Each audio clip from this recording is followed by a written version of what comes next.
કેમ છો મિત્રો? આજે આપણે સરસ મજાનું મેંગો ડ્રિંક્સ બનાવવાના છીએ. તો એના માટે મેં 3 કેસર કેરી લીધી હતી. કેસર કેરીને ઘરે જ પકાવી હતી. કાચી કેરી લાવીને પછી આપણે એને પકાવવા મૂકી હતી.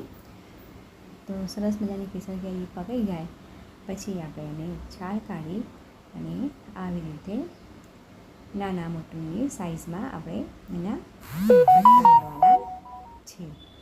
ત્યારબાદ આપણે આવી રીતે સમારી લેવાના છે અને મિક્સર જ્યુસમાં હોય એ કટકા સમારેલા નાખી દેવાના છે.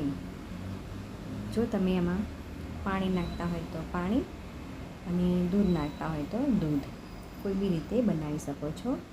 મેં આમાં થોડીક ખાંડ અને દૂધ નાખ્યું છે. તમે આની અંદર વેનીલા આઈસ્ક્રીમ અંદર પણ નાખી શકો છો. ત્યારબાદ આવી રીતે રસ નહીં મિક્સરને જ્યુસમાં મસ્ત મિક્સ કરી લેવાનું છે.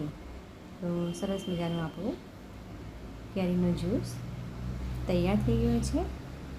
ત્યારબાદ આપણે હવે સર્વિંગ ગ્લાસમાં બરફના ટુકડા નાખવાના છે. ત્યારબાદ અંદર મેં વેનીલા આઈસ્ક્રીમ નાખ્યો હતો અને આપણે જે કેસર જ્યુસ તૈયાર કર્યું તે અંદર એડ કરી દેવાનું છે. તો સરસ મજાનો ઉનાળામાં ખવાય એવો મેંગો ડ્રિંક્સ તૈયાર છે.